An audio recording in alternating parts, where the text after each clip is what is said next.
Good evening, everyone. I'd like to please confirm that you can hear me.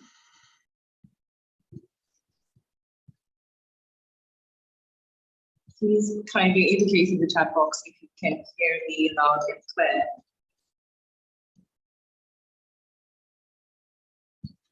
Hello, good evening, everyone, and welcome to yet another. Okay, thank you, Favor. Thank you, Benedicta. Okay, you can hear me. All right. Okay, good evening once again, and welcome to another wonderful weekend where we get to learn to increase our knowledge in politics, literacy, and governance. It's good to be here once again, and a big welcome to all our students, members of the 10th cohorts, representatives of the Electoral College Board, and trustees. We're all welcome. And it's a privilege to be here once again, giving praise to the Almighty for the privilege to witness another day. Okay, so today we continue our journey in learning. And today it's not different from what we have been doing in the past couple of weeks. Just to set some ground rules for those who are joining us for the first time, please note that when you come into the class, it's expected that we put our names down in the chat box, as we would like to see them on the certificates that will be awarded at the end of this program sometime next year. So please ensure that you do that. Place your names and where you are joining us from or where your location is exactly. We would love to see that even as you come on board. Also, today we'll be talking about democracy and citizens' participation. So it's expected that we have our presence of mind and we are open to learning, so that after the session with our facilitator, questions will be taken in an orderly fashion. In the meantime, whilst the class is going on, we can place questions that pop up in our minds and things that we would love to ask in our inputs and contributions. We can place them in the chat box. That would be also much appreciated. All right, so without further ado, let's make welcome our facilitator today. I would like to read a short, okay? Hello? Hello, Adeshola. I think we should just give the usual, 3 or 4 minutes for everybody who's on the group. To join, okay. And that was the usual operation. Practice, okay. Okay. So I think Tony will not mind, even though I know my brother Tony is watching the World Cup to the back of his head, right? So, I thank Tony for doing this on behalf of the Electoral College. And for party chairman, I believe Lisa sometime last week told people that attendance will now be held against parties. You're aware that the college, of course, uses negative marking. So I don't think it should be the duty of Electoral College admin, again, to ensure that students attend classes. I think this will be the duties of party chairman. We've reiterated the fact. I'll get Maureen. Maureen is on this call. Maureen should reiterate it to them on the group. From next week, we'll start to effect changes on that particular parameter. So I'd like to thank everybody, and we could maybe we just give them 2 minutes to come into the class. There's still 28 now. Just give them 2 minutes and then go ahead with the class. Thank you very much, Adeshola. Thank you, everyone. Thank you very much, my brother Tony. I look forward to a good conversation. Thank you. Okay. Thank you so much, Executive Director. Good to hear your voice. All right, so we would give a grace of about 2 minutes to allow our friends and colleagues to come in.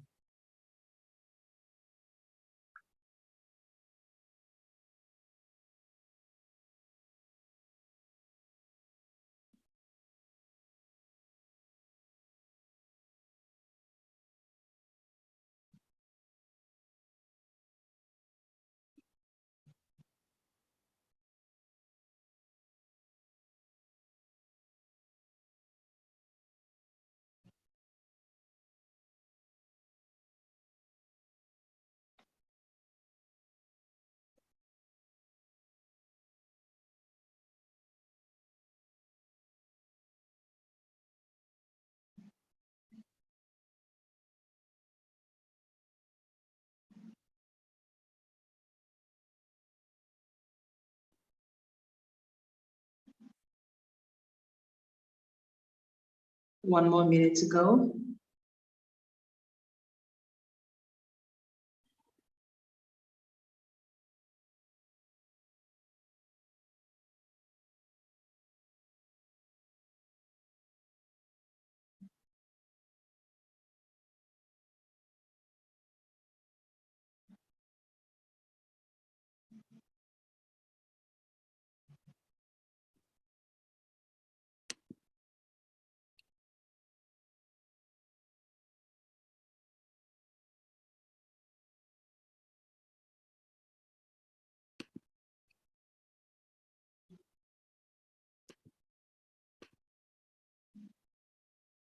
Okay, so let me just use this opportunity to read out the profile of our facilitator today.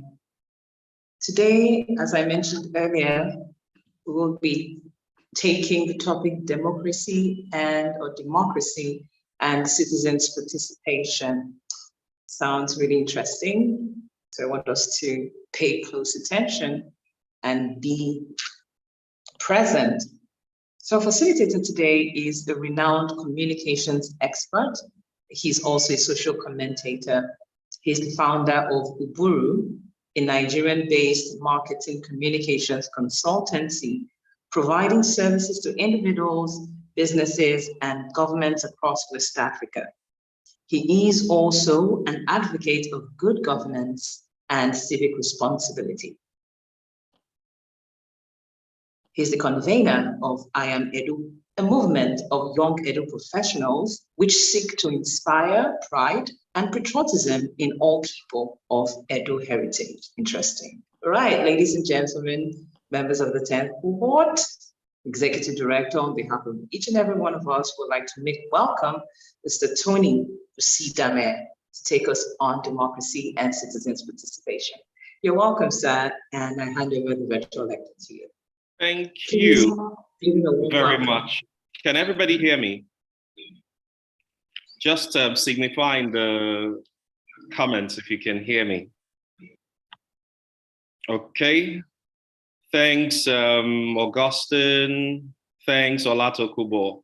Great. Give me a minute just to see if I can share the screen, my presentation from here.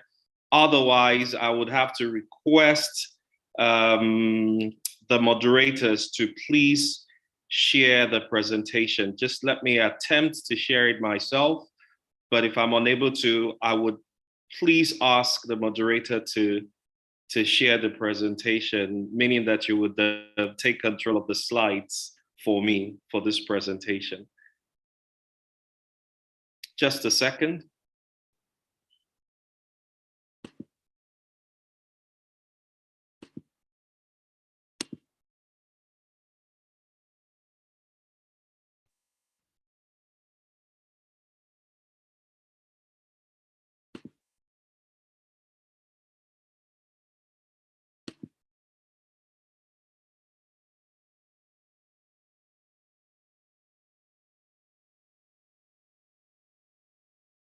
Okay, so it's proven difficult. Can you please, moderator, share my slide with the class so we don't waste time? If you can hear me. Yes, it will be shared. Okay. Okay.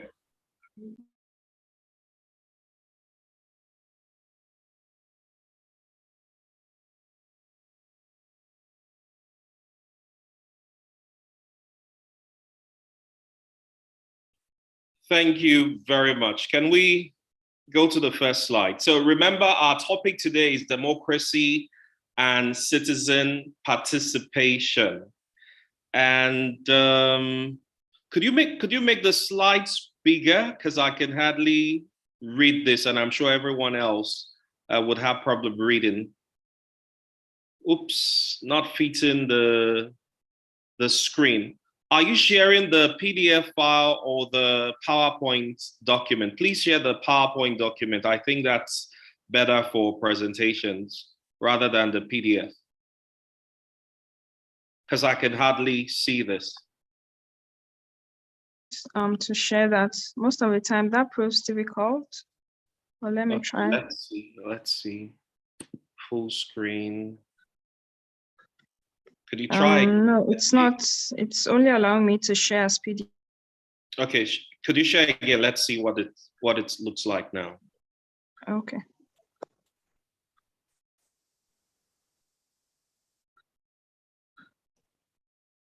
But I think others should be able to.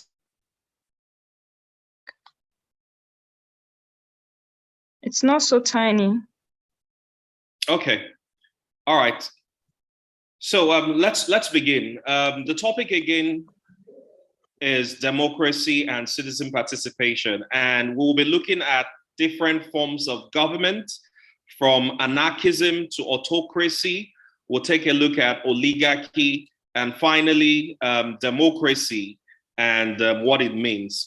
Then we'll go deeper into the topic of democracy. We'll look at the variants of democracy we have, and then the challenges of democratic government. And finally, we would explore the concept of citizenship. We would look at citizens as users and consumers, what that means. And then we'll also look at citizens as shapers and makers. Finally, we'll look at issues in modern day citizenship and how to build active citizen participation. As much as possible, please, during the course of the presentation, if you have questions or any remarks you might like to make, please note them.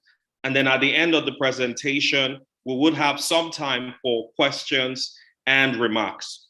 So let's look at the different forms of government, starting with the definition of what government is. The next slide, please.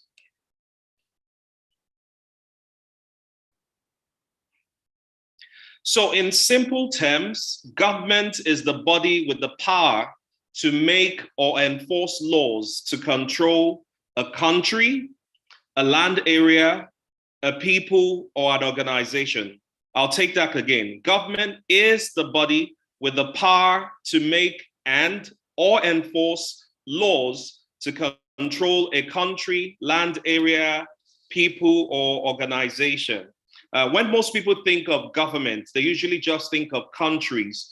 But in actual fact, you can actually have governments even in business organizations, which is where the concept of corporate governance come from. So anybody, whether it's government or whether it's a private sector or whether it's just a group of people that have assigned a person or a group of persons the power to make laws on their behalf, that is what a government is. So it's not limited to countries alone. It's countries, land area, people, and organizations.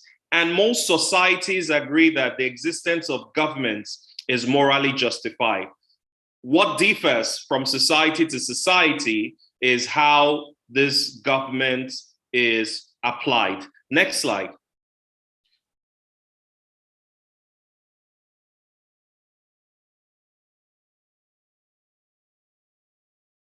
So in the next slide, we want to start by looking at the different forms of government. The first is anarchism. And anarchism just basically means rule by none. It is a society without a publicly enforced government or political authority. In technical terms, you don't have an absolute, absolute anarchism, because every society, like we said before in the previous slide, agrees that some form of government is justified. So you don't have absolute anarchism, but for academic purposes, it's important to know that anarchism is a society without a publicly enforced government or political authority.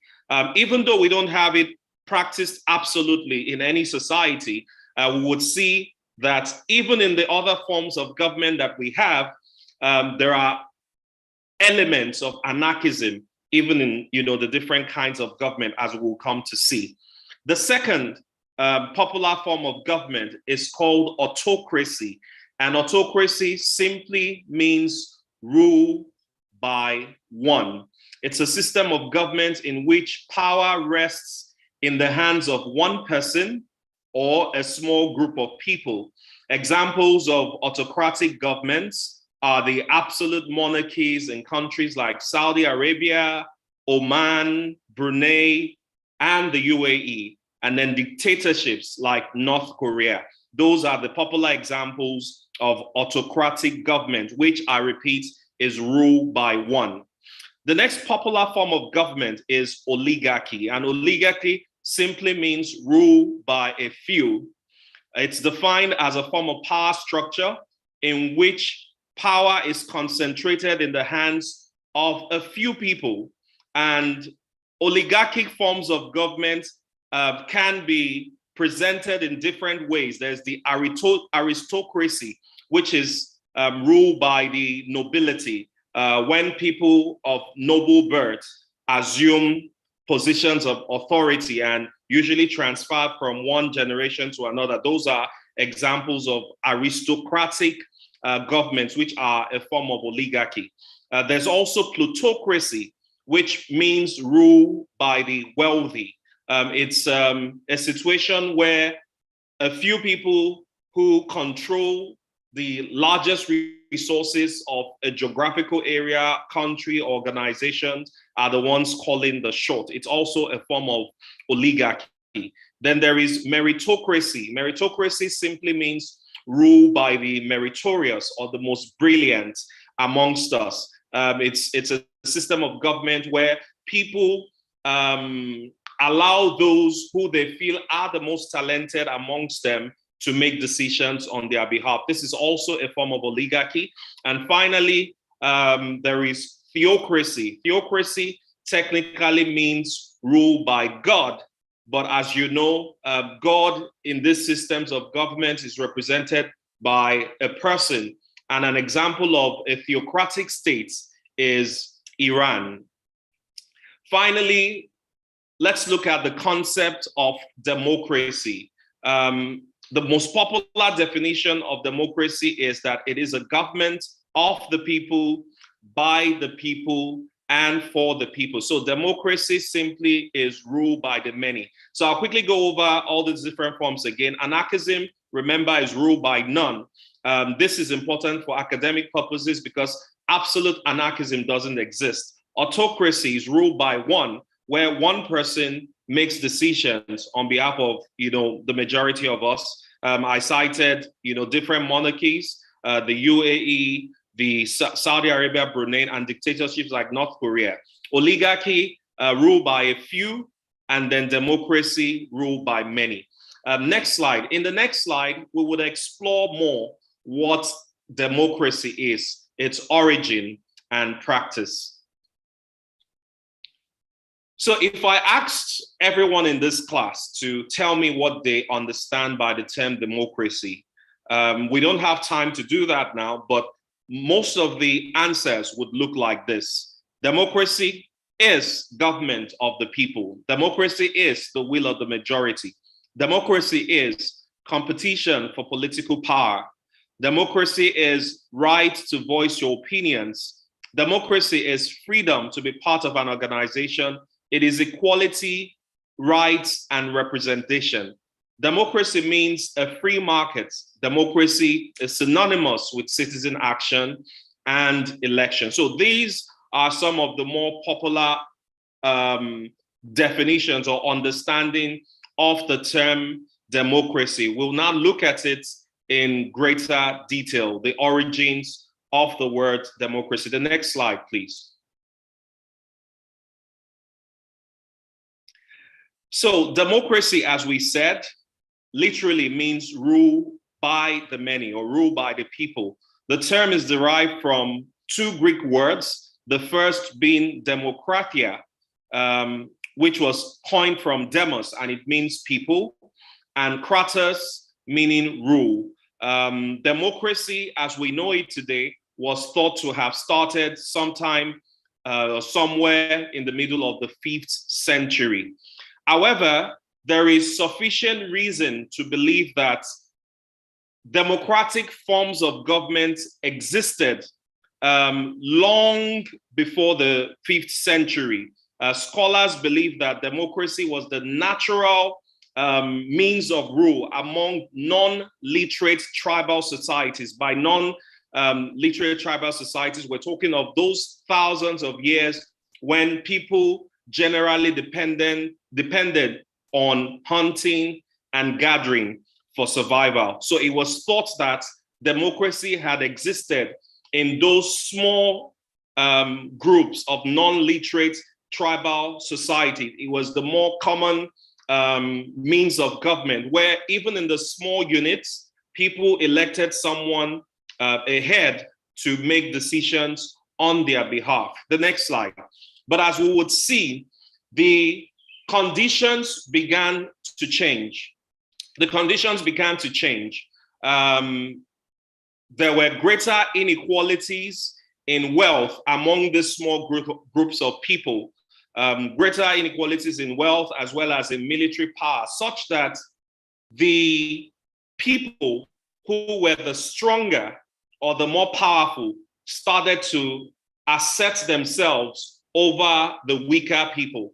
Another reason why the earlier or the primitive democratic system of government started to disappear is because the sizes of the communities became larger than they were. When they were smaller, it was easier for one person at the time to manage those small units in the non-literate tribal societies. But as these inequalities in wealth and military power started to surface, and as these societies or the sizes of the communities began to grow, it became favorable for the powerful to assert themselves. And that's what gave birth to the spread of the hierarchical and authoritarian forms of government or social organizations that we looked at. So popular governments among settled peoples vanished, and they were replaced for thousands of years by governments based on monarchy,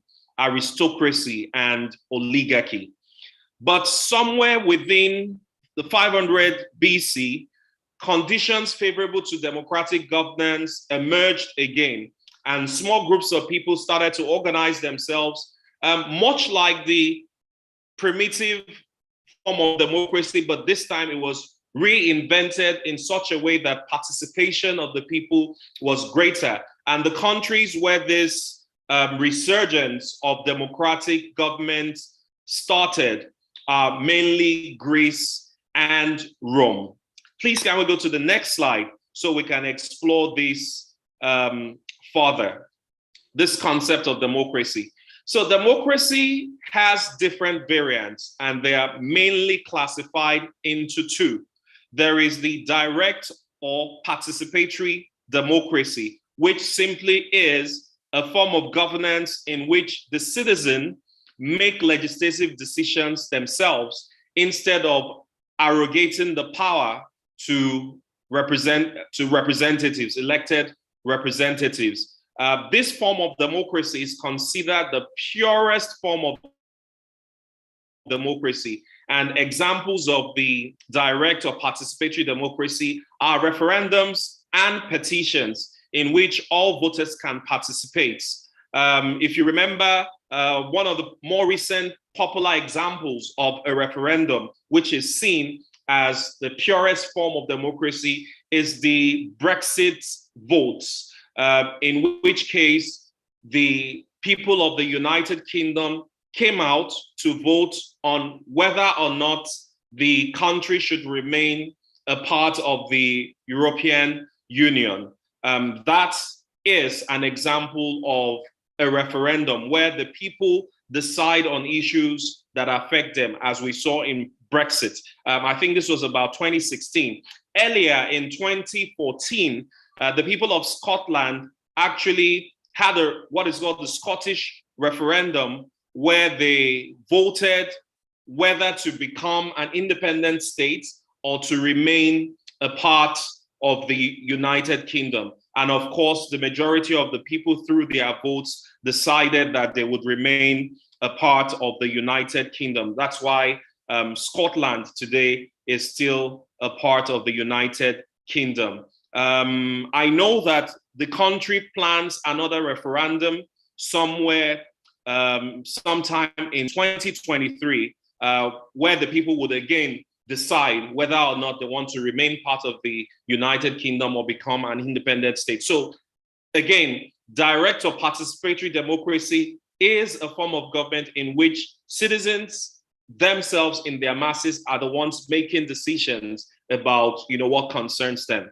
The opposite of direct democracy, which is the second variant of democratic government, is the representative or indirect democracy. And that simply means legislation is enacted by representatives who are elected by the citizens. So the majority choose a minority to act on their behalf.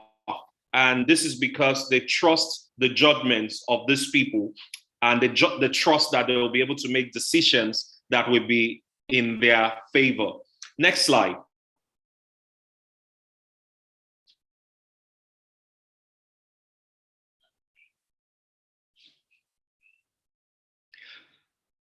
So let's try to attempt to compare the advantages of democratic system of government to all the other forms of government. First, it's important to note that no association could maintain democratic government for as long as democracies have existed in many parts of the world if the majority of the people or of the government believed that some other form of government were better. So democracy wouldn't have survived as long as it has. It wouldn't have become the more popular system of government in most countries of the world if the people or the governments believed that another system were better than democracy. But does this mean that democracy itself is the best form of government that exists? Does it mean that in every society, democratic governments are the best for them? Well, this is a debate that will go on. And I'm sure if we asked you, some of you would have different views as to whether democracy should be practiced in all countries of the world or whether other systems of government should be given a chance or have benefits over democratic systems of government. But let's try to compare the advantages of democracy vis-a-vis other ones. Now, in theory, democratic governments are thought to prevent rule by autocrats. Of course, democracy involves more people making decisions in the things that affect them. So it is thought that if more people are making decisions, then the chances of just one person or a few people calling the shots would be rare. Democracy is thought to guarantee fundamental individual rights because, again, more people are involved in making decisions about their own welfare. So it is thought to guarantee the rights of the people much more than any other system of government. Democracy is thought to allow for a relatively high level of political equality. Yes, again, for the same reason, it's popular government, many people are participating. It is thought to better foster human development. And when we talk of human development, we're talking indices like education, like health, like access to justice systems that work. We're talking social security. Those are the indices of human development. And it is thought that democracy can guarantee this better than any other system of government. And finally, democracy is thought to provide more prosperity for citizens. And I think one of the reasons why this is an advantage is because there are checks and balances in a democratic system of government, as opposed to the other system of government where people can abuse their positions and use their positions to better themselves and their friends or cronies instead of the generality of the people. Again, this is comparative advantages. It doesn't mean that democracy is the best system of government. Now, let's move on to the next slide, where we will see if truly democracy is without faults. Indeed, there are challenges to democratic governance. In a democracy, like in all other forms all other dominant forms of government, actual governance might be influenced by sectors with political power that are not part of the formal government. For instance, Nigeria practices, at least to some extent, a democracy. However, even within the democratic system of government that Nigeria practices, you see that there are power blocks. In recent years, we've been hearing about cabals. Cabals simply means powerful, wealthy, influential people who within a democratic system still manage to exert some influence on the policy direction of the government, ensuring that those policies favor them especially rather than favor the masses. So even in a democracy, there are challenges, and other forms of government actually express themselves even inside a democracy. So you see that even in the democratic system of government that Nigeria and many other countries practice, you still see forms of oligarchic government even in those democracies. Sometimes, haven't you looked at Nigeria and thought Nigeria was on autopilot, meaning that nothing works and the system was just running itself because there's chaos? And when I think of this, it is Fela's song. You remember that Fela song, Oju Elegba? Motor they come from left, motor they come from right, motor they come from east, motor they come from north, but policeman no dey for center. And our confusion be that. Really, that is the best example of anarchism that you would find. Meanwhile, even within the kind of democracy that Nigeria operates, there are moments when it would feel like we do not actually have a government and we are running on autopilot. So as much as there are, glaring benefits or advantages of democratic systems of government, it is not without its own challenges, some of which we just saw. The next slide, please.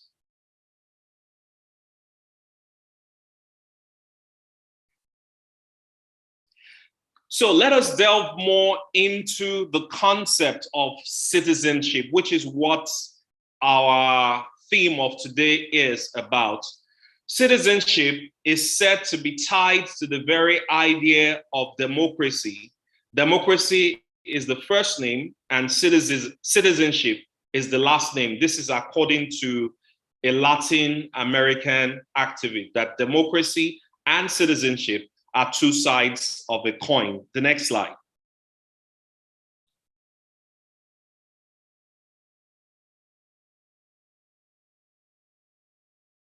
So we're going to look at two distinct concepts of citizenship. Since the 18th century, when the concept started becoming popular, most of the debates around citizenships were centered around the fact or the understanding that it is the government that would define what the rights and duties of the people are in any country. I repeat that again. The earliest debates around the concept of citizenship were that it is the government that would decide for the people what their rights and obligations are in a country or geographical region.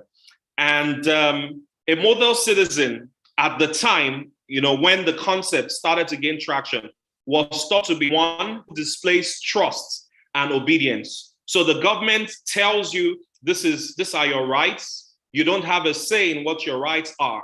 The government tells you this is what is expected of you. You do not have a right or a say in, what those duties are. All you were supposed to do as a good citizen was just trust blindly and obey, like the song in the church goes, trust and obey. This was what democracy was like. Citizens didn't have a say in how things were run or in policies that were being made. The belief then was that ordinary people couldn't make judgments for themselves, and so the leaders should decide for them how to run the country and how to solve the common problems that they have. So this is the first concept of citizenship.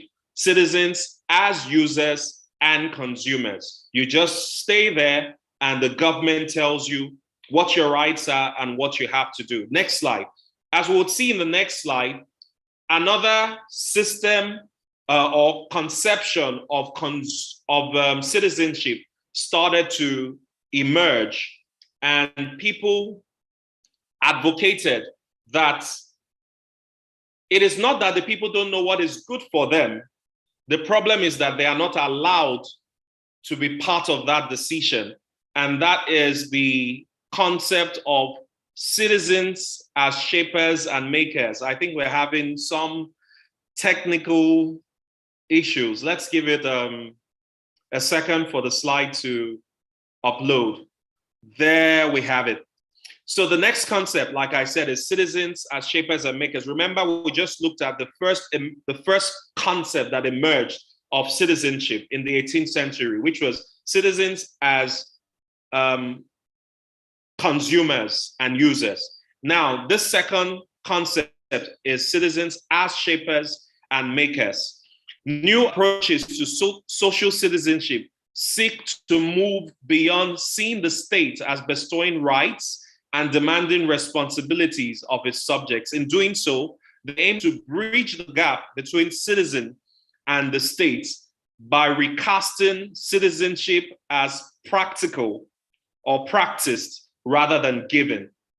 So instead of the government saying, no, this is what you have to do, and you don't have a state, a say in it, the new concept of citizenship is that all of us together will jointly decide what is good for us and would have a say in how things are run in every society, every democratic society. This recognizes the agency of citizens as makers and shapers rather than as users and choosers. And this is the more popular understanding of citizenship these days. And this is what we're trying through all means possible to push out so that more people will understand that they have not just a stake, but a say in how things in their country or geographical region turn out. That's the concept of citizens as shapers and makers. Next slide. In the next slide, we will look at the issues in modern day citizenship. The issues in modern day citizenship. Now, for democracy and citizenship, there is a common thread that runs between both, and that is the notion of equality and universality. So when we talk about democracy and we talk about citizenship, there is a common thread, and that's the notion of equality and universality. But despite this belief that democracy brings about equality and generality of the people accept things under a democratic government, in practice, there are actually gaps that we would explore. Now, one of the first tension we'll see is the concept of the individual versus the collective. That's the individual versus the collective identity. Now, you would agree with me that each of us has multiple identities. So my name is Tony. I am male. I am from Edo State, and I am Christian. Your name might be Musa, maybe also from Edo State like me, but then again, you are Muslim. So despite the fact that we have some things in common, we also have some things that differentiate us. So in talking about citizenship, what are we going to be highlighting more?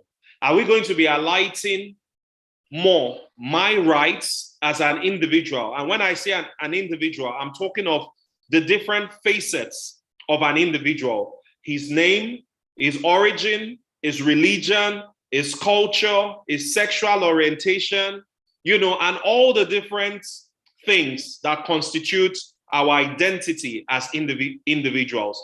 How are we going to ensure that in promoting the values of citizenship, we are not stepping on the rights of one group of people, as we've categorized them, against another group of people?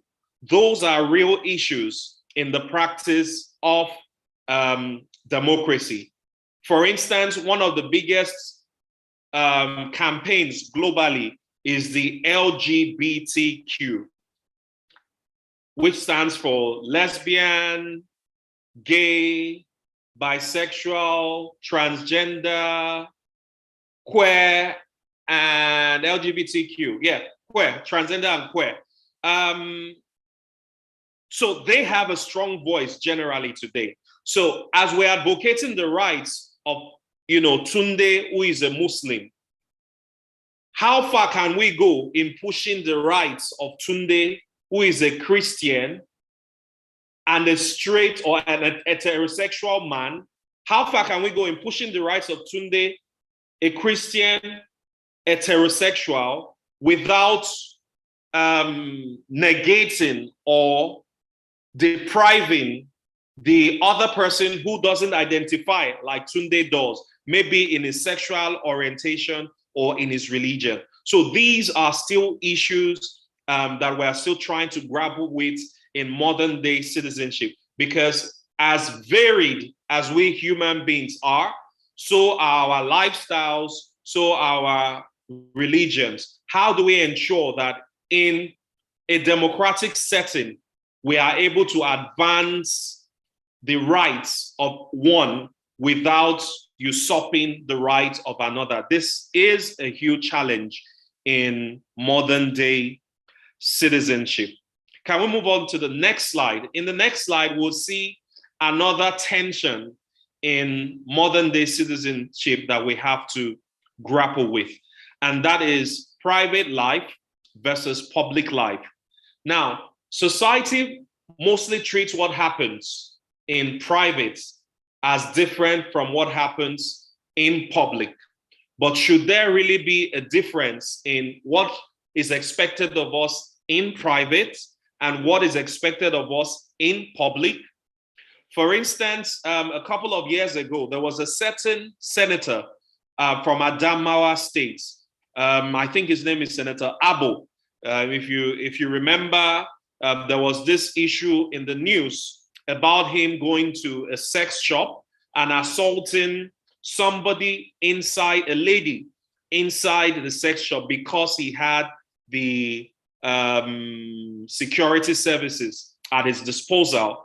And he did not like, I don't know what it was, maybe the treatment inside the shop. He used the security operatives to harass the ladies inside the shop. And now this person is supposed to be a lawmaker representing the people of Adamawa. Probably when he gets to the chambers, he is there, proposing bills that seem to be against gender-based violence. But in his private life, here he is assaulting a woman inside a shop. So how do we reconcile what we do in private versus what we do in public?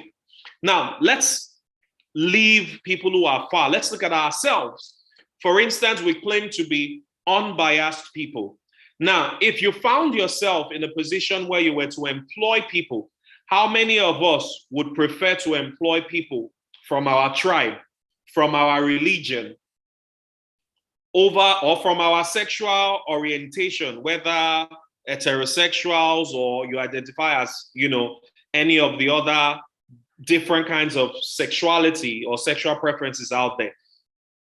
How many of us would actually favor people who we think, come from the same orientation or background as us over people who probably have greater competence for the job? So these are different issues, private life versus public life. Or a father in a home, you fail to set examples for your children. You're always beating their mother.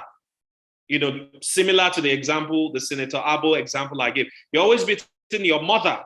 You are not setting examples for your male children.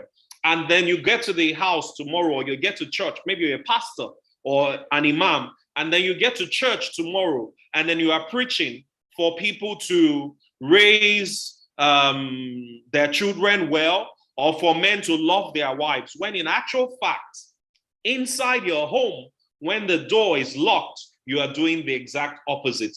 So how do we reconcile the private life versus the public life and guarantee that in either one, the rights of the people are protected? Can we move on to the next slide, please? Now, in this next slide, we'll see that depending on societal context, the understanding of what citizenship is differs. For instance, in South Africa, most people would say that a good citizen is someone who fights against racism. And that is understandable because South Africa suffered many years of apartheid. So anyone who is seen to be fighting racism in that context, in the context of South Africa, is seen as a good citizen. Whereas in Russia, being a good citizen might be associated with economic liberalism and individual self-reliance is valued over collective action. Now, this is concepts of citizenship differing from one society to another. And finally, in countries that have emerged from years of conflict, look at Yemen, look at Uganda and Somalia, most of those places that have had plenty conflicts, Iraq, a good citizen is seen as one who seeks peaceful resolutions and reconciliations. So these are the different, aspects of modern day citizenship that we need to contend with. Next slide.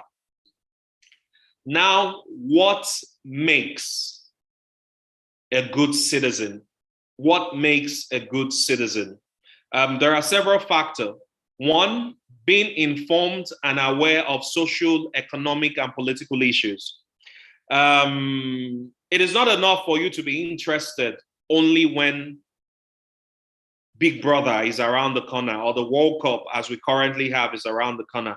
A lot of people are only interested in discussions that have to do with Big Brother, discussions that have to do with sports, music. Now, all this is well and good, but as a good citizen, you should also be interested in social and political issues, because whether you like it or not, all of these issues affect you. And the more involved you are in determining policies around social, economic, and political life, the better it will be for all of us. Now, a good citizen fosters tolerance and respect for human rights in all relationships and institutions, mediating conflicts. Now, sometimes we usually think that it is only people who have political offices that can make a change, but this is a big lie, because wherever we are as individuals, within our own sphere of influence, we can make a change. Earlier today, I was driving and the radio was on and I heard this beautiful piece of music. I can't remember the artist who sang the song. And the song was saying something about, oh, you throw out litter from your car. I mean, you buy gala from traffic and then you throw out the wrap. And then tomorrow when there is flooding, you are blaming Sanwo-Olu or Buhari.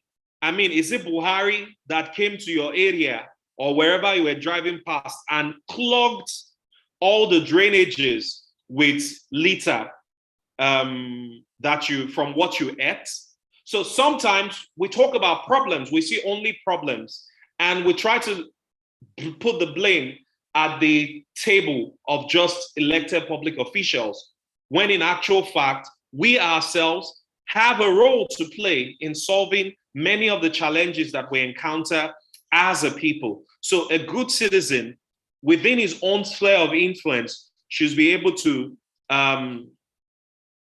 foster tolerance, respect for human rights, and do the right thing always. We talk of accidents on the road, and then some of us don't respect the road signs on the road. Does that make us good citizens? No.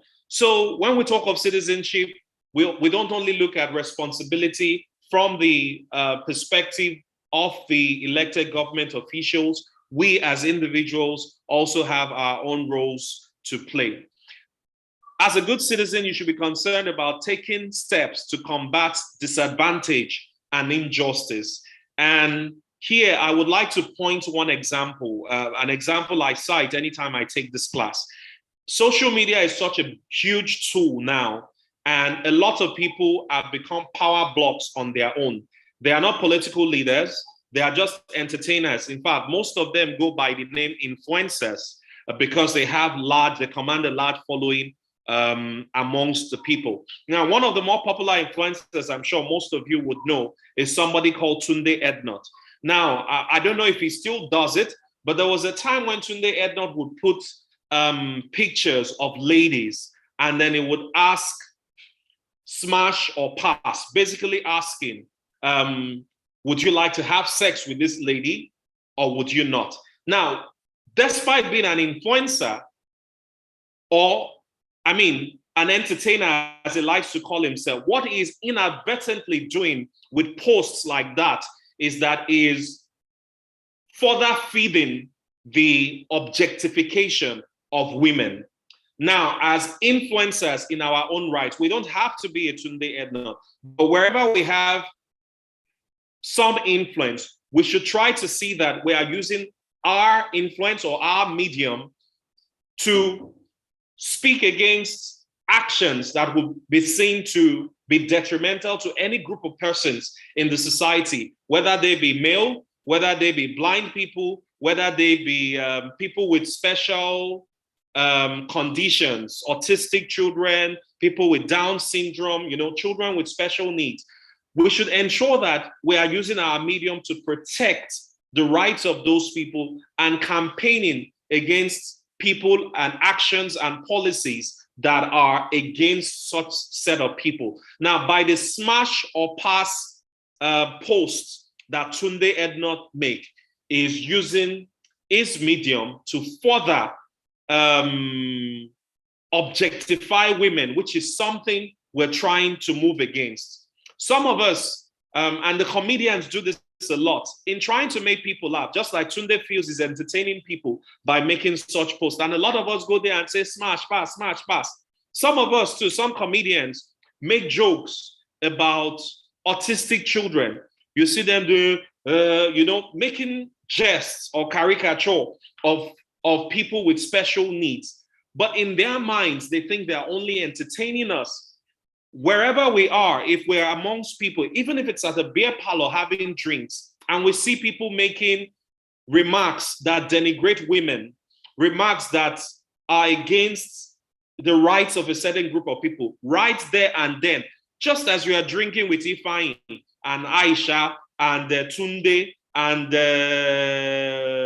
Biodun, you should tell Biodun if he says anything that you feel is against any group. Biodun, this thing where you talk, no be so it's supposed to be. Biodun, you should know better. We need to start to take action within our own sphere of influence. Not everything, not all the problems in the world will be solved by government leaders alone. As good citizens, we have a role to play. I'll run through this quickly because our time is fast spent. As a good citizen, you should promote collective action and collective spirit. Always ensure that the rights of the majority is protected. You should participate in community and national affairs. Now, if I ask many of us, do you know the name of your LCDA chairman? Many of us do not know. Many of us do not know. Today, in different communities across Nigeria, we have estate associations. Are you active in your estate association? Are you contributing to discuss around, cleanliness and security, orderliness in your area? Or all you just do is criticize? This is a challenge to all of us. To be good citizens, we need to start getting involved in politics and political discussions. And part of the way to do it is at our smaller units within our different localities. It's not just about the federal government, the president and the senators and the governors and the House of Assembly members. Even at the local government level, you can, or the smaller units within the local government level, the different estate associations, we can begin to make an impact and get involved in those areas. And to be a good citizen, and Nigeria, really makes this very difficult. This last point, Nigeria makes it very difficult because a lot of the things that happen frustrate you. I'm not even going to pretend about that. I run a business and I know how the environment just makes it very difficult. But as a good citizen, you must have some level of passion for this country still and be hopeful of change. You won't be in a position to do anything for your country if you do not think that it is possible for change to happen. So one quality of a good citizen is being passionate and hopeful about change. The final slide, I believe, the last slide. So building active citizen advocacy, what do we have to do? We need to build public interest. Within your sphere of influence, I said this before, start developing people's knowledge and critical consciousness to resist dominant values. All of us have a role to play, so we must start now. Promote civic education and advocacy training. Now, growing up, citizenship or civic education was an important part of the curricula, but sometime it was yanked up, but I'm happy in my kids' school is now part of the curricula again. I believe that it's not just at that level that we need citizenship or civic education. Even in our places of work and in our office, in our religious centers, we need the leaders in those places of all this establishment to introduce trainings on advocacy and citizen participation, much like the Electoral College is doing through these classes and trainings. And finally, we should pursue broad-based citizen action.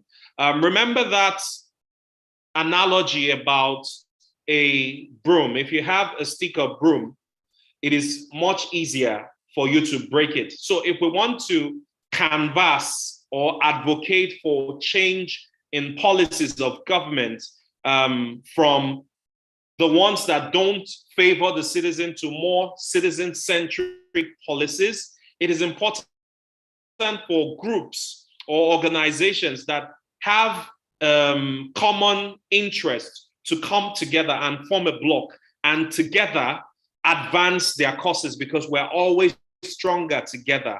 A single broom is not as strong to break as a bunch of brooms, a bunch of sticks, or a broom, a whole broom. Because when we amplify our voices by coming together, this is the only way we can force, whether it is the government or individuals around us, to change in any way. With this, ladies and gentlemen, last slide, let me just summarize quickly. And then I know our time is fast spent. We can take a few questions and close. Let me summarize the points. Now, advocacy that is geared to building citizenship and reshaping political culture draws heavily on the theory and practice of participation and popular education. A new practice of citizen leadership requires an integrated strategy involving participatory education processes to build people's ability to analyze their reality and internalize their rights as citizens. It also takes new alliances and broad-based democratic organizations that tap the power of working together, as well as respecting and using people's difference. That, ladies and gentlemen, brings us to the end of this class. I will gladly entertain a few questions. And if you want to make a remark about anything that I have said, please, the moderators will tell us how to go about it. Importantly, I would like to know your name and what you do before you ask your questions or make your remarks. Thank you. All right, thank you so much, sir. That was quite interesting to listen to. Now we'll take questions. Okay. I have scrolled through the chat box. I haven't seen any comments there yet. So I would throw the floor open for anyone who would like to speak to kindly indicate by raising of their hands so that we can take one or two comments before we round this off. Thank you. Okay, I have Olaide Olawowo who has indicated to speak. Please go ahead, sir. Yeah, good evening. Thank you very much, Mr. Tony. I could see, permit me to say Mr. Edu. Yeah, we are grateful for coming around and sharing this insight with us. Yeah, my worry is looking at Amolade Olawo from Ilorin, Kwara State. And you understand that we have this so-called slogan in 2019 election, Otoge. We have new government in 2019, or you also have the same thing. But if I'm to compare, do the benchmark on both end of the governance in the states and the role of citizen. In fact, it was really embarrassment for the former Senate president. He lost woefully. But now, that's Bukola Saraki. Yes. So fast track after 3 years, we discovered that in the states, this is my issue with regard to because in interacting with the citizen, people that voted this government in the place, they were what's that word now? They have a soft a kind of they are too emotional with the government that is not performing. Because before this government came, the debt of the state is around 56. Now the debt is going to 120. And so far, this government have not launched or inaugurate or call anybody, even call a House of Rep or Senate to come out, launch or do any project that people can see. And each time we now say, look, we know where we are coming from, we know where we are going, we know the essence of following the concept of Otoge in 2019. This looks like more of propaganda without any result. The next thing that you will hear from general people is that take it easy now. Some people spend 16 years. Let him also spend his own time. So debt is mounting. Citizens are not taking responsibility, and whatever we speak, they now begin to talk. He's Kwara Central. Let him spend his own time. So I'm a bit worried that, and we keep on having citizens in serious debt, and the people are struggling to survive. So I don't know. I begin to wonder, does that mean we are not ready for change or we've not survived enough? So I need to speak to this, and this is a bit common even beyond the state, having conversation with other people. All right, thank you very much for the question. I'm very familiar with because I'm involved in political PR as well. So I'm very familiar with the Otoge campaign pushed by the current Minister of Information and other people within the state to unseat the Saraki dynasty, as it were. And Otoge is also not just, as you rightly said, not just peculiar to the Kwara State. Maybe as a slogan it is, but as a concept, Otoge, for those who don't understand Yoruba, means it is enough. Otoge just simply means it is enough. So it's, as a concept, it's not peculiar to Kwara State.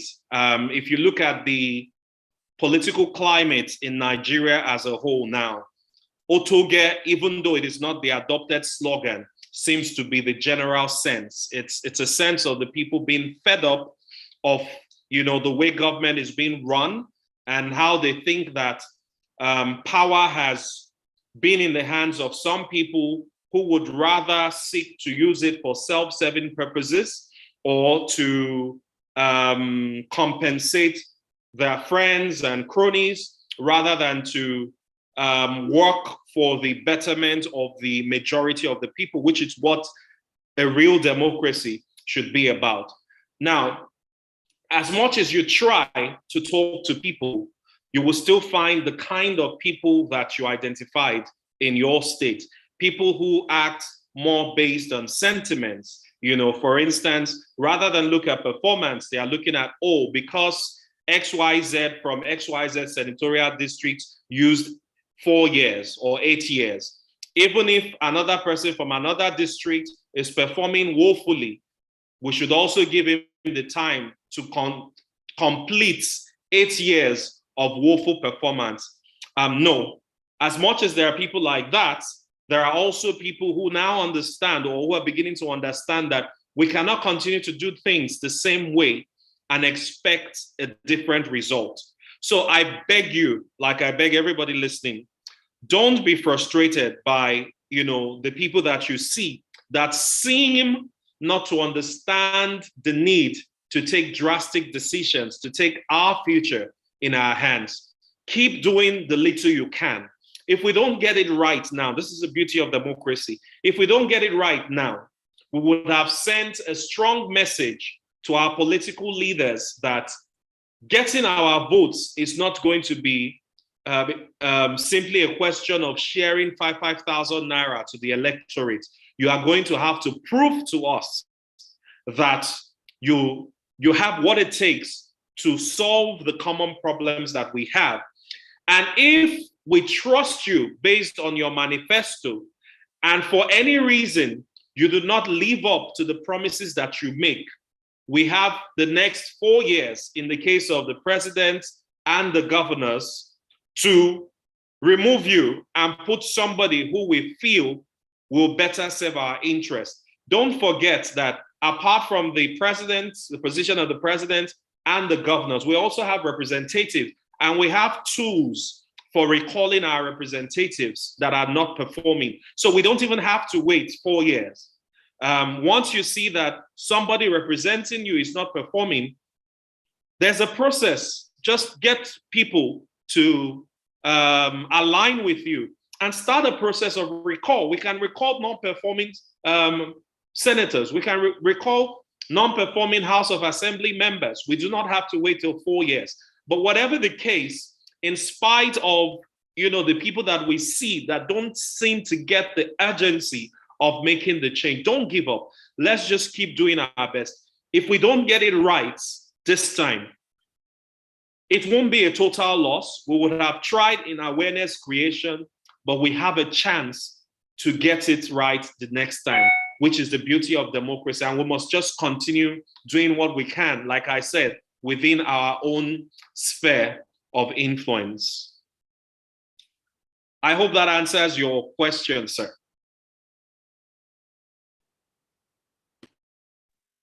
Okay. All right, we have some other questions. There's a comment that says, good citizenship seems like a myth, not just in Nigeria, but almost all over the world. Okay, that was a comment by Amarachi Ijogu. It's a comment that I would like to speak to, sorry. It seems like a myth, and that's because when we talk about good citizenship, we consider it an external concept. I gave an example before about many of us who were driving on the roads or were in the buses. We buy something. I cited example of gala, and then we throw the wrap or the bottles outside the car. And the same people who are doing this tomorrow will say Lagos or their state is very filthy, or that the drainage system is very, very bad, when we are the ones contributing to these problems.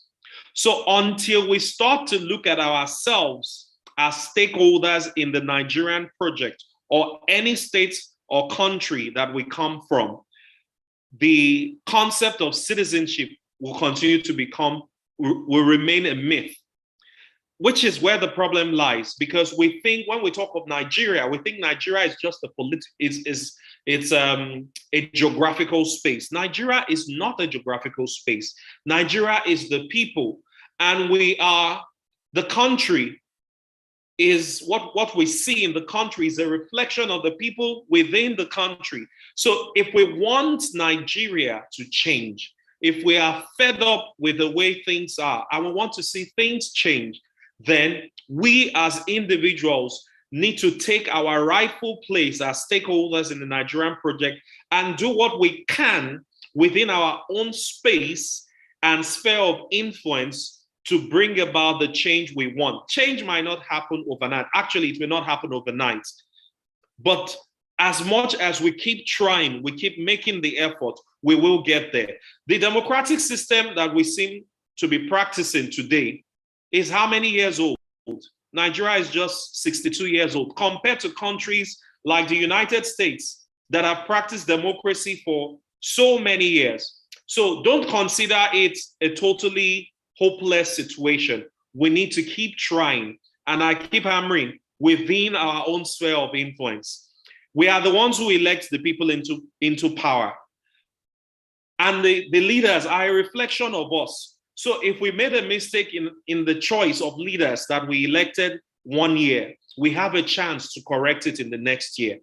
Citizenship will only remain a myth. The concept of citizenship will only remain a myth as long as we view it as something outside of us, something that we do not have a role or a part to play in. But as long as we see ourselves as stakeholders, it is not a myth.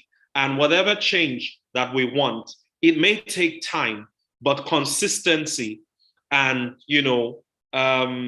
continuous effort, and over time, we will begin to see the effects of being good citizens.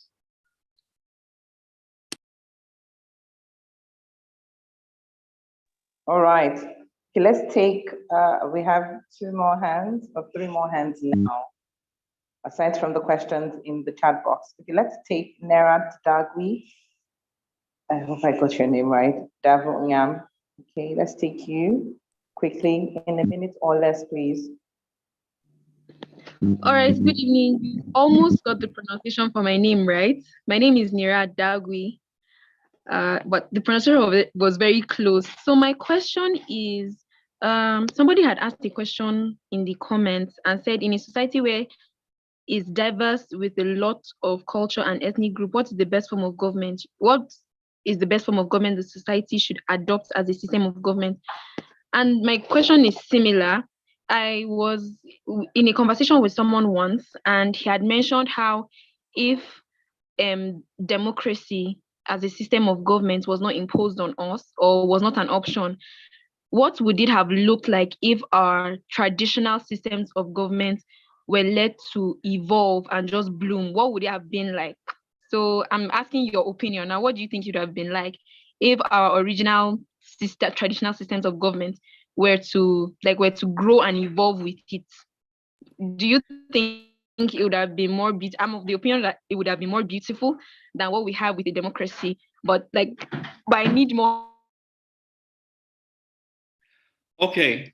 Thank you on that. Thank you very much.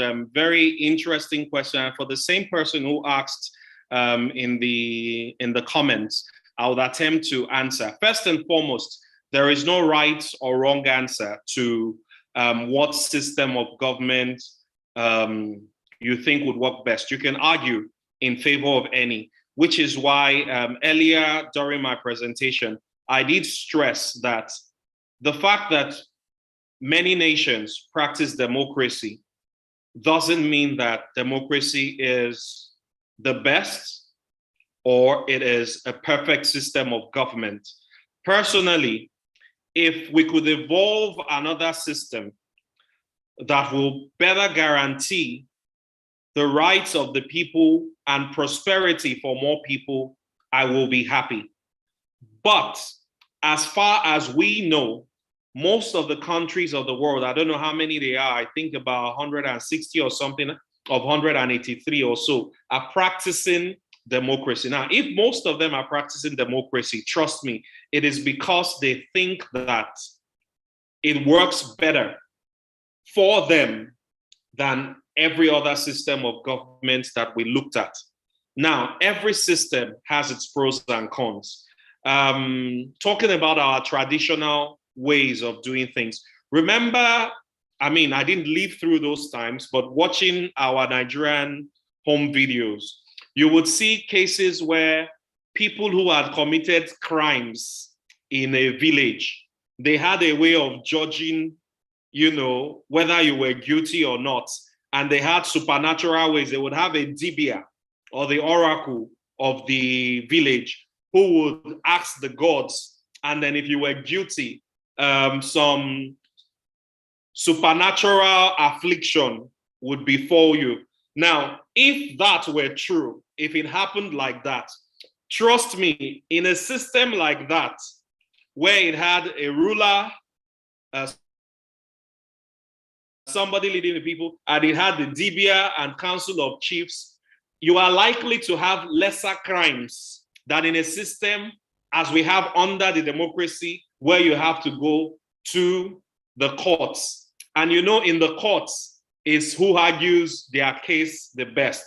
So the fact that you are declared innocent doesn't mean you didn't actually commit the crime. It just means that your lawyer argued the case better than the opposing side.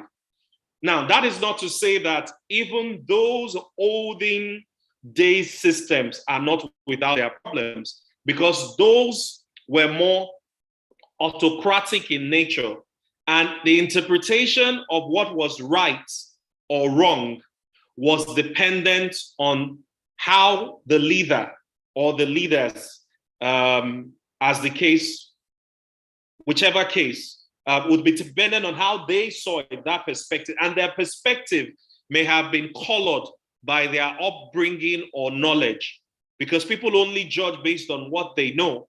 Remember, at some time in African tribal societies, twins were considered evil and people killed twins. This is still within that same system that probably their way of addressing crime was better, but other aspects were also detrimental to the people. I don't know if you get what the scenario I'm trying to paint. So as much as there are good sides to any of these systems, there are also the bad sides. But the reason why democracy seems to be the more practiced system of government is that it is thought to have more good sides and guarantee the rights, protection, and prosperity of the people much more than every other system of government. Personally, do I think democracy is right for a country like Nigeria or most of the African countries? Maybe not. But like I said, there are no right or wrong answers. There are only arguments. And if we argue our cases, I'm sure all of us will have different views.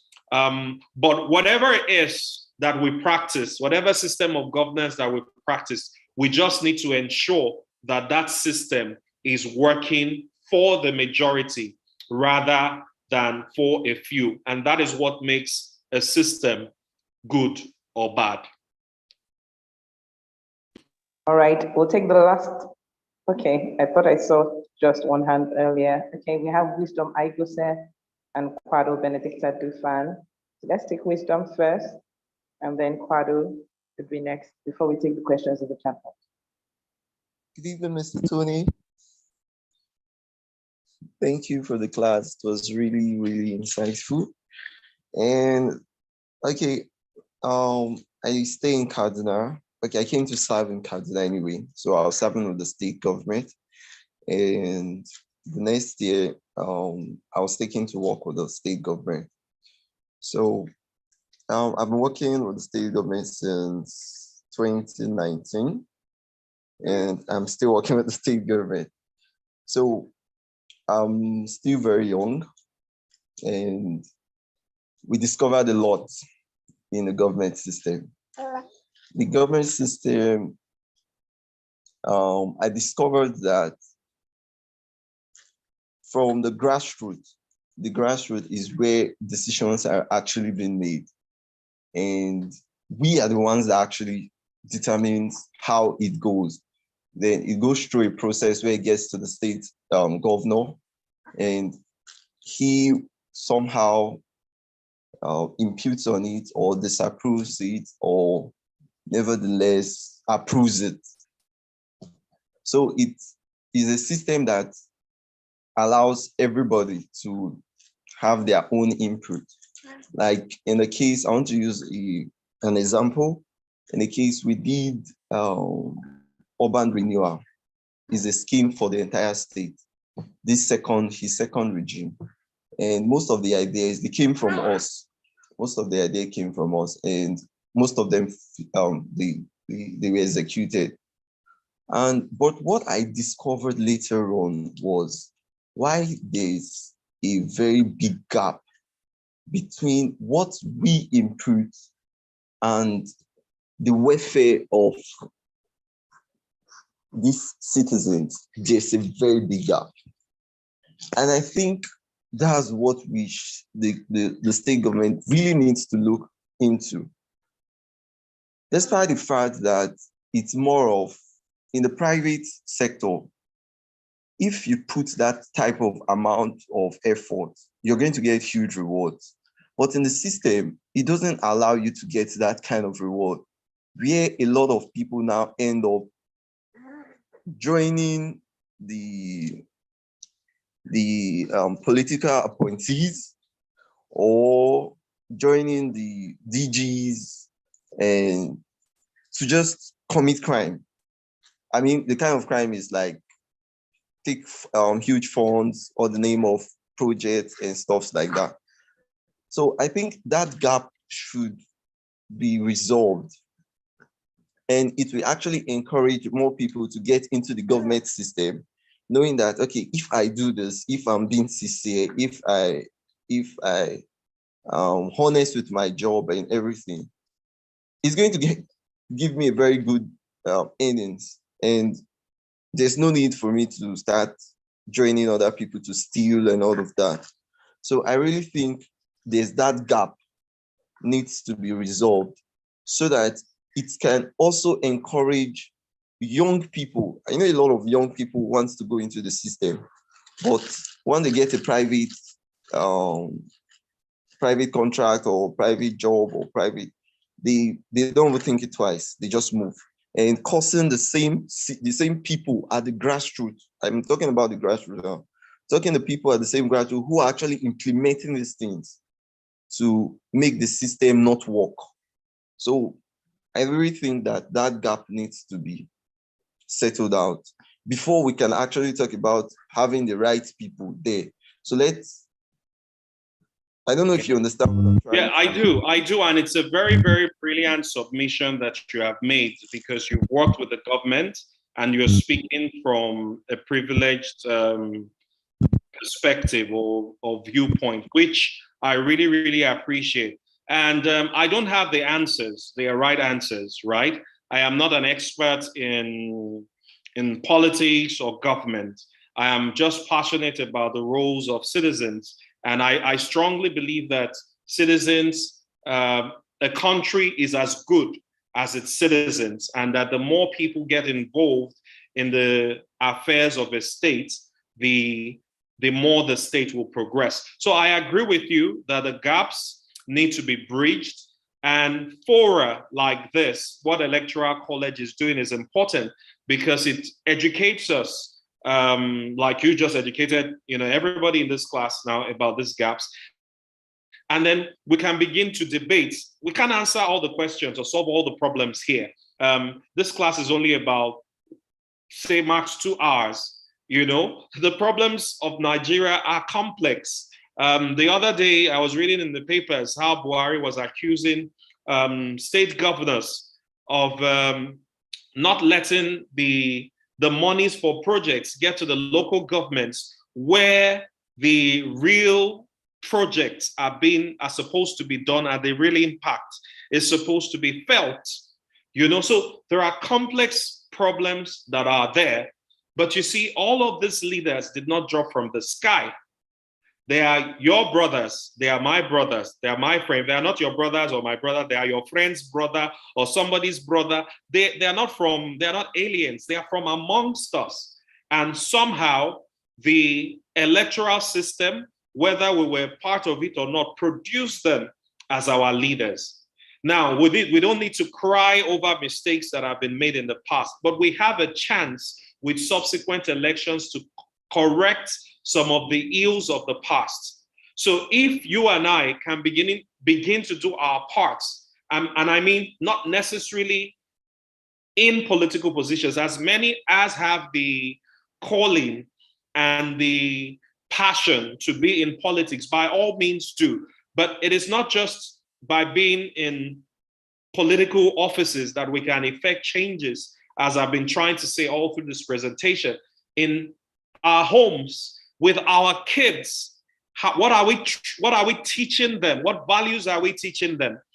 If I'm driving in my car and my kids see me throwing rubbish outside of the car, basically they are going to grow up like that and throw stuff out of the car. If I'm used to beating my wife inside the house, my kids are going to do the same when they marry tomorrow. So I'm just trying to say that change will come, but it will come in small units, in silos. It won't happen at once, but we have to start it from the different places where we are. Like I said, we can't answer all of the questions surrounding Nigeria and its problems today, but opportunities like this to talk about them are important, because more people will get aware, and the more people get aware, the more people join the conversation, the more the solutions to these problems will come.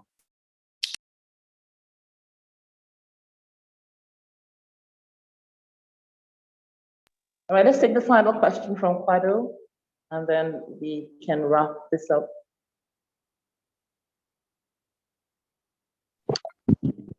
Good evening. Good evening, Mr. Edu. Thank you for this season. It was nice. So my question is, okay, let me just start this way. Personally, I believe our leaders are a reflection of us. I mean, those leaders were picked from Nigerians, like they are Nigerians, and they certainly act like Nigerians. I mean, we may want to complain from now to the end of the year, but the truth is that if we pick another average Nigerian to be in that position, they probably do the same thing, because it's more like, it has become like a way of life for most of us, like at least the average Nigerian. It's just like a way. A lot of us complain about corruption until it is favoring us. When favoring us, it's called favor, and when it is not, it's corruption. But then, my question is: sometimes you live with people, and people tend to act the way they do, and you try to act the way you do. And these people are grown adults, right? And they're doing things that are not really, they are just not right. But you can't tell a grown adult what to do. But it is seriously upsetting you and it's offending you, because they are doing, and it's obviously not right. Like, it is like a white and black situation. What you're doing is obviously not right. And what can you do in that situation? Are you supposed to turn the other way, or once you talk once? Because it's things people do, and they do it like consistently. Okay, like the example you use, like the train of litter out of a car window. Let's say you're in a vehicle and someone throws litter. You're like, why did you throw litter? That is wrong. And they're like, mind your business. How does it concern you? What can you do in that situation? Educate them? No, probably. But okay, that's the question. What are you supposed to do when you meet people who are really adamant about their way of life when it's obviously wrong? They know it's wrong, but they just feel like everybody's doing it. So what are you supposed to do in that situation? Thank you very much for that question. Yeah, you were right. You started by saying our leaders are a reflection of us, the people, and Nigeria is us, whether we like it or not. If Nigeria is bad, it just means that we, the people, are bad. Nigeria is good, it means we, the people, are good. And I don't mean that in, a moral way. It is just what it is, all the leaders, all the people that we like to blame for the problems of the country, like I said, did not drop from the sky. They are Nigerians like us. Now, to the question of what you can do when you see people doing the wrong things, I mean, you need to assess the situation, and I'm being practical. If there are older people far older than you, if you can find a way to respect, you know how big we Nigerians and Africans are on respect. You say something to an older person, they say you don't have respect and all of that. So if you can find, if it is possible to find a respective way, maybe not to talk to the group of people if they're a group, or you see one person who seems approachable and you can broach the subject and put it to the person in a respectable way and get your point across, maybe, just maybe, that one person would see reason and will be able to talk to the other people about it. Now, it is not always practical. It is not in every situation that you can do something, and that is the truth. Sometimes you will be helpless. There are times when I'm driving and I see people using this same litter. I'm using this litter thing because it's common to a lot of us. I mean, we see it all around us. And people throw stuff and I'm like angry and all of that. I can't do anything with people on the roads because I can't stop my car and overtake them and tell him, sir, what you did is wrong. I'll probably be risking an accident in trying to get to that person. And besides, even if I shouted at the person, it's not going to get that litter off the road. Might get a point across that is. But I'm just trying to say it's not in every situation that it is practical for you to do something. But there are less difficult situations. Like amongst a group of friends, you're just having a discussion and you see somebody saying something that, I cited examples, something that denigrates women, something that speaks ill of a section of the society, whether it's Muslims, whether it's Christians. They're amongst your own friends that you are drinking and having a good time and laughing. Sometimes we like to ignore in the name of enjoyment, but those are opportunities, safe opportunities for you to talk to your friends in that social, light-hearted setting. Tunde, that thing where you do, not talk am again. How you go talk about woman like that? If now your sister, how you go feel? We have opportunities like that present themselves in small ways every day. So it is not in every situation that we are able to do something, but wherever we can, let us try. We may think that it's just one person, it's just one small place, but like they say, little drops make a mighty ocean. That's consistent effort that you are putting in bringing about change or correcting ills amongst people, what they've come to normalize, conditions that enable bad behavior that people have come to normalize, even in your families, amongst your friends. The more you speak to those conditions, the likelihood that a change will come about. And like I said, change does not happen holistically. It happens in bits, in silos. And then another important thing that can help really, and this also has to do with the leadership of the country, the people we elect in public offices. We need in this country to build institutions that work. If there was a way of punishing offenders, for instance, you have traffic lights, cameras everywhere, and people who violate traffic lights like you have in developed countries. If there were those checks and balances in the system, the issue of litter and of many of the other problems we have would naturally be taken care of. So another thing we need to be advocating is building structures that will outlive the people in those positions. Now, those positions are more concerned about projects. And when they say projects, they are concerned about roads. And even the roads they are building, not that they are properly done, Sometimes they just asphalt the road, paint it, and they commission it. Within 3 months, the same road that they commissioned with fanfare already has potholes everywhere. You know, I mean, it's important to build infrastructure, but it is really, really also important to build institutions. If the legal system works, if the healthcare system works, if the educational system works, a lot of the problems that we have will be taken care of, which is why I say everything still boils down to us and us playing an active role in choosing the people to lead us, holding them to accounts within our different places. Like I said, it is not only, our eyes should not only be on the president and the governors, also the local governments and the small units in our businesses, offices, teams, churches, you know, every place where we are, we need to start holding leaders to account and then also doing the right thing ourselves. It will take time. It is a long process, but it is the only way that we can build the kind of Nigeria that we want. I hope that helps. Absolutely. You've done a brilliant job, sir. Okay, we have some comments also, although we have run out of time and we don't want to keep you any longer. So I want to believe that even some of the comments and the questions that were asked in the chat box, some of them you have been able to touch. One that stood out for me was someone that asked if we were really practicing, or the fact that democracy doesn't seem to be working as a system of government, and can we change it? And if yes, what's the process of doing so? So would you want to just chip in on this a bit?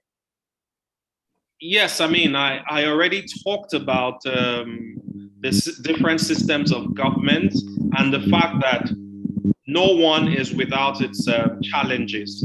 And the fact that I don't know the exact numbers, if anybody can quickly double check, I think according to the UN, I think there are about 180 or so countries, of which up to 160 plus practice democracy.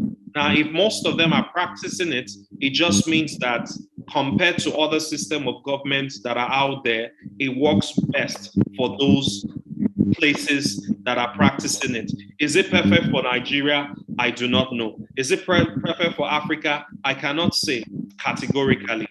But as long as it is the adopted system in the country, we need to find ways to make it work. And if at any point we feel that that system of government is not serving our needs as the people, then it is also up to us through different processes. Somebody in the comment section talked about pushing for legislation to punish acts. Okay, I think this was with respect to some of the unwelcome behaviors of people, like the trash, beating, traffic lights and all. Somebody talked about pushing such acts, bills for, and I'm sure there are actually laws against some of these things. It's just a problem of effecting them. I'm just trying to say there are different instruments or avenues that we can use to channel our grievances or ideas through our representatives. So at ward level, at different levels, whatever ideas that we have, change will not come in a day, but we can start to talk about them, at least force a discussion, even if it doesn't change immediately, force a discussion. Let's start to look at things. And this is the only way societies can evolve. And divergent views are very, very welcome. We don't all have to agree. And that's the beauty of democracy, different voices. And at the end of the day, the majority will carry the day. Like I said, this is just a 2-hour class, and the entire electoral college program couldn't possibly prefer solutions to all the problems that there are in the country. But it is a good step because we're starting to discuss it. And the discussions won't end here. We will carry these discussions onto, you know, our different social circles, workplaces, religious groups, and continue these discussions, because this is the only way that change can come. Oh, and sorry, before I hand over, somebody said something in the comment section that I would like to read out, because I think it's a very, very good suggestion. He was trying to, it's Akolo Abila, said democracy is different from federal system. I guess the latter is the problem with Nigeria, not necessarily democracy. I think you have a point there. This is a topic that we can explore some more. Somebody raised a point that I saw earlier. I think I would like to read out. It had to do with just a second, trying to get out that point. I know our time is fast spent. I'm actually, oh yeah, somebody has come to say we have 118 out of 193 world data. Thank you for that, Olaide, for that. So 118 practicing democracy here out of 193. I hope that that data is correct. Thank you very much. Okay, I think that's about it from me. Like I said, discussion continues at different fora. Thank you very much, everyone. All right, thank you so much, Mr. Tony. You've done a fantastic, brilliant job. Wish we could continue the session, but yes, we have to go. So members of the 10th cohort, please let's show our deep appreciation for the insights and the conversations we have had this evening. It has been a fantastic one. It has been insightful and has definitely generated a lot of interest to keep digging for more data as to how we can improve what we already have. Thank you so much, sir, once again. On behalf of the Electoral College, we thank you deeply for your time and for giving of yourself to us today. A big, sincere thanks to you. Our classes continue tomorrow, same time, right here on Zoom, and we hope to see you once again tomorrow evening. Thank you, and please do have a wonderful evening. I'll hand over to the head of Literacy now, Lisa, for any further comments or announcements to members of the class. Lisa.